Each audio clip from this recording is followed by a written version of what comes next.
মুখ্যমন্ত্ৰী হিমন্ত বিশ্ব শৰ্মা ডাঙৰীয়াই কালি সংবাদ মাধ্যমত কংগ্ৰেছক উদ্দেশ্যি বহুকেইটা কথাই কোৱা দেখিবলৈ পোৱা গৈছে। এতিয়া কথা হৈছে মুখ্যমন্ত্ৰী ডাঙৰীয়াই কৈছিলে যে কংগ্ৰেছে গীৰ গাইৰ পাছত লাগি আছে, কুৰবানী দিয়া গৰুবোৰৰ পাছত কিয় নালাগে। কংগ্ৰেছে যদি গৰুক ইমানেই ভাল পায় তেন্তে মোৰ লগত একে সুৰতে কওক যে অহাবাৰ ঈদত গৰু কুৰবানী হ'ব নোৱাৰিব। এতিয়া কথা হৈছে যে কংগ্ৰেছে গীৰ গাইৰ পিছত নহয়, গীৰ গাই চুৰ কৰা চুৰৰ পিছতে লাগি আছে।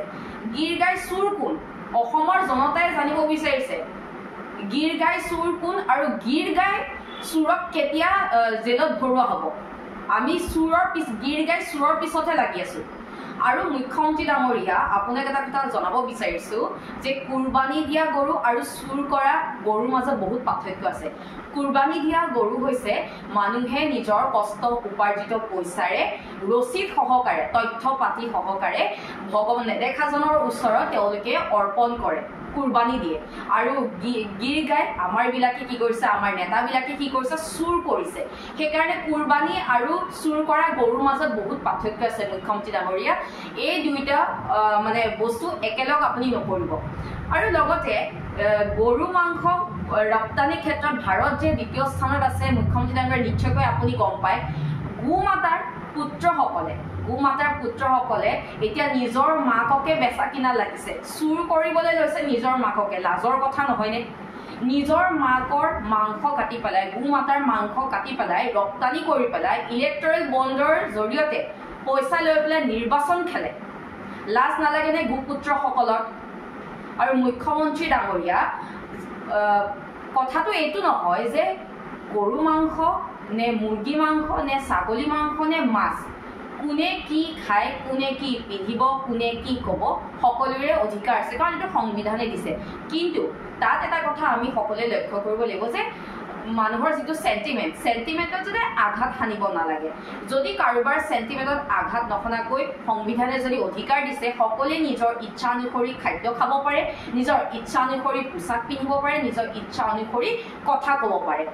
ৰাইট টু প্ৰিভেচি বুলি এটা কথা আছে, যিটো গোপনীয়তাৰ অংশ বুলি কোৱা হয়। সেই গোপনীয়তাৰ অংশ ৰাইট টু প্ৰিভেচি সংবিধানে আমাক দিছে। আৰু সেই অনুযায়ী মানুহে নিজৰ ইচ্ছা অনুযায়ী খাব পাৰে, মানুহে নিজৰ ইচ্ছা অনুযায়ী ফুৰিব পাৰে, সকলো নিজৰ ইচ্ছা অনুসৰি কৰিব পাৰে। এতিয়া আপুনি কৈছে যে কুৰবানী দিয়া কংগ্ৰেছে মোৰ সুৰতে সুৰ মিলাই কওক যে কুৰবানী দিয়া বন্ধ কৰিব লাগে। প্ৰথমে আপুনি এই যে গৰু চিণ্ডিকেটবিলাক যে চলি আছে এইবিলাক কেতিয়া বন্ধ কৰিব? গৰু চিণ্ডিকেটত যে যিবিলাক মানে জড়িত থাকে গৰু চিণ্ডিকেটৰ লগত, সেইবিলাকক কিমানজনক ধৰিলে, কিমানজনক এৰেষ্ট কৰিলে, এইবিলাক তথ্য আমাক দিয়কচোন, ৰাইজক জনাওক। আৰু যিবিলাক গৰু আপোনালোকে ধৰিছিলে আগতে, সেইবিলাক গৰু কিমান এতিয়া জীয়াই আছে, কিমানবিলাক গৰু মৰিলে, এইবিলাকো আমাক তথ্য আমাৰ ৰাইজক জনাওক। লগতে আমি সংবাদ মাধ্যমত দেখিবলৈ পাইছিলোঁ যে শ্ৰীৰামপুৰ গেটেৰে গুৱাহাটী হৈ আপোনাৰ মেঘালয়লৈ যিবিলাক অবৈধভাৱে গৰু লৈ যায়, গৰু সৰবৰাহ কৰা হয়, তাত গৰু যিবিলাক চিণ্ডিকেটৰ লগত জড়িত তেওঁলোকে 2,50,000 পৰা 3 লাখ টকালৈকৈ টকা লয়। এইবিলাক আমি সংবাদ মাধ্যমত দেখিবলৈ পাইছিলোঁ। এইবিলাক তদন্ত কেতিয়া হ'ব? গোপুত্ৰসকলে দেখোন গো চিণ্ডিকেটৰ লগত জড়িত, এইবিলাক তদন্ত কেতিয়া হ'ব? প্ৰথমে এইবিলাকৰ কথা কওঁ। কংগ্ৰেছে কি কৰিব লাগে নালাগে সেইখিনি আমি জানো, আমাক শিকাব নালাগে। আৰু সাংবাদিকৰ যে বুকু কপি উঠা কথা কৈছে, এতিয়া কথা হৈছে যে সাংবাদিকে নিজৰ কৰ্তব্য পালন কৰিছে। গৰুৰ চুৰৰ তথ্য আপোনাৰ হাতত দিলে, ৰাইজক জনালে। এতিয়া আপুনি মুখ্যমন্ত্ৰী হয়, যিহেতু আপুনি অসমৰ সাংবিধানিক পদত বহি আছে, অসমৰ মুখ্যমন্ত্ৰী, সেয়েহে আপুনিহে তদন্ত কৰিব লাগে। আপুনি গীৰ গাই চুৰক ধৰি পেলাই জেলত ভৰাব লাগে। এইখিনিতো সাংবাদিকে কৰিব নোৱাৰে নহয়। সাংবাদিকে যদি মুখ্যমন্ত্ৰীৰ কাম কৰে তেন্তে আপুনি মুখ্যমন্ত্ৰী হৈ থকাৰ কাৰণ কি? তেন্তে সাংবাদিকে মুখ্যমন্ত্ৰী হ'ব। সাংবাদিকে সাংবাদিকৰ কাম কৰি আছে, খালি আপুনি আপোনাৰ কাম কৰক। আপুনি চালে বেৰে কোবাই ইছ্যুবিলাক ডাইভাৰ্ট নকৰিব। আমাৰ গীৰ গাই চুৰ কোন? গীৰ গাই চুৰ যোন হয় সেই চুৰক জেলত ভৰক, শাস্তি দিয়ক। আমি গীৰ গাই নহয়, আমি গীৰ গাই চুৰৰ পিছতহে লাগি আছো। এটা কথা মনত ৰাখিব, ইছলাম ধৰ্মাৱলম্বীত আপোনাৰ কুৰবানীৰ কথা উল্লেখ আছে, কিন্তু গৰু চুৰৰ কথা উল্লেখ নাই।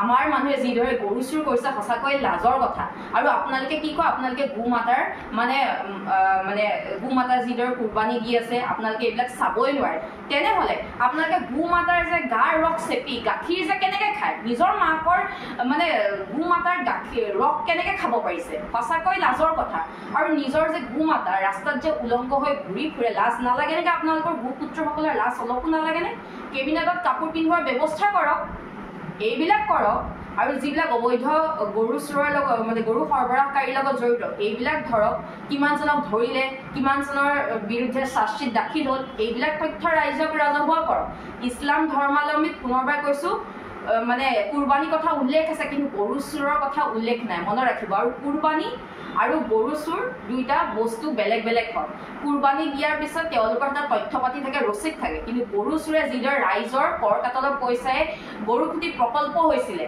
সেই প্ৰকল্পৰ পৰা গৰু চুৰ কৰি ৰঙিয়া ষ্টেচনৰ পৰা গৰু চুৰ কৰি লৈ গৈছে নিজৰ মাতাক চুৰ কৰি লৈ গৈছে সেইকাৰণে দুইটা পৃথক বস্তু হয় আৰু আপুনি বুকু কপাৰ কথা কৈছে যে কুৰবানী দিয়া গৰুকেইটা দেখি সাংবাদিকৰ বুকু নকপেনে আপোনাৰ বুকু নকপেনে মুখ্যমন্ত্ৰী ডাঙৰীয়া যেতিয়া গো পুত্ৰসকলে নিজৰ মাকক চুৰ কৰে গিৰ গাই কেইজনীক চুৰ কৰে তেতিয়া আপোনাৰ বুকু কপি নুঠেনে আজি মহিলাসকলে মাত্ৰ 1250 টকা পায় গছপুলি ৰোপণ কৰি বহু মহিলাই পইচাই নাপায় কাগজ পত্ৰ জেৰেক্স কৰি থাকোঁতে পইচা গুচি যায় অংগনবাদী আপোনাৰ শিক্ষক কৰ্মচাৰীসকলৰ কোনো বেতন নাই এইবিলাক দেখি এইবিলাকৰ আন্দোলন দেখি আপোনাৰ বুকু নকপেনে এগৰাকী মন্ত্ৰীৰ পত্নী আছে 50 লাখ টকা যে ৰাজ সাহায্য পালে এইবিলাক দেখি আপোনাৰ বুকু নকপেনে প্ৰথমে আপোনাক আমি সুধিছোঁ আপোনাৰ বুকু কেতিয়া কপিব আৰু আপুনি গিৰ গাই চুৰক কেতিয়া জেললৈ প্ৰেৰণ কৰিব কংগ্ৰেছে গিৰ গাইৰ পিছত নহয় গিৰ গাই চুৰৰ পিছতহে লাগি আছে